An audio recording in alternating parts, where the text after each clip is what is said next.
Welcome back to Water Wednesday. Today we're going to talk about 8 dangers of fluoride exposure. I've gotten a lot of inquiries from people wanting to know about fluoride. Is it safe? Isn't it safe?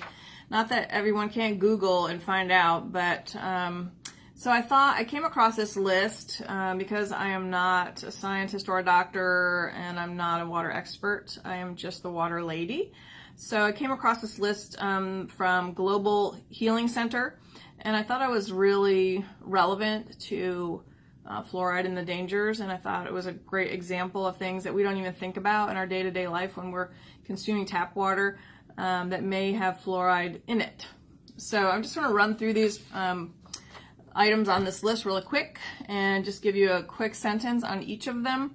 I'm going to have to read that because I don't have this memorized, but first of all, fluoride does weaken your skeletal health, which probably no one in the million years would think that, but since your liver is unable to process fluoride, it passes through your bloodstream and it combines with calcium, which is leached from your skeletal system. And by that leaching, your bones are weakened. So obviously, bones are a critical part of our functioning, day-to-day living and everything we do. So important that that's the first thing on the list.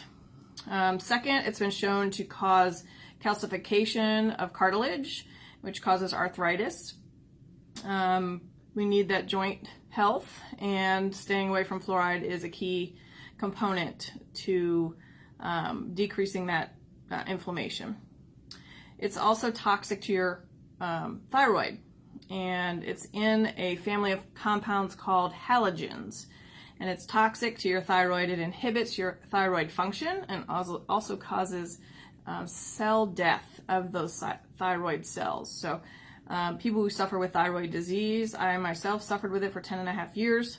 Thankfully, I was able to get away from those medications, but it is something that's very, very common. So another thing I didn't know was that fluoride accelerates female puberty. For girls who have a higher exposure to fluoride, they will experience early puberty. So if you have a daughter, granddaughter, niece, something to keep an eye on if they're drinking water with fluoride in it. It's also harmful to male and female fertility. There's direct links between fertility rates and fluorinated water. It's also bad for kidney health, of course. It's toxic to your kidneys. And there's been a higher rate of kidney disease reported in areas where there is water with chlorine in it. So it's also harmful to your cardiovascular system. It's been proven to have more cardiovascular inflammation, which could not be a good thing, right? And finally, it has negative cognitive effects, especially in children. It affects their neurological development. So there is a reason it's on the toothpaste, that there's a warning on there not to consume it, not to swallow it. So it's equally as harmful, in my opinion, from your drinking water. So if you can stay away from it, absolutely stay away from it. Thank you for listening. Hope you'll join us again. Hope you'll like us on Facebook at LeBlue, Central Virginia. And we'll see you next time on Water Wednesday.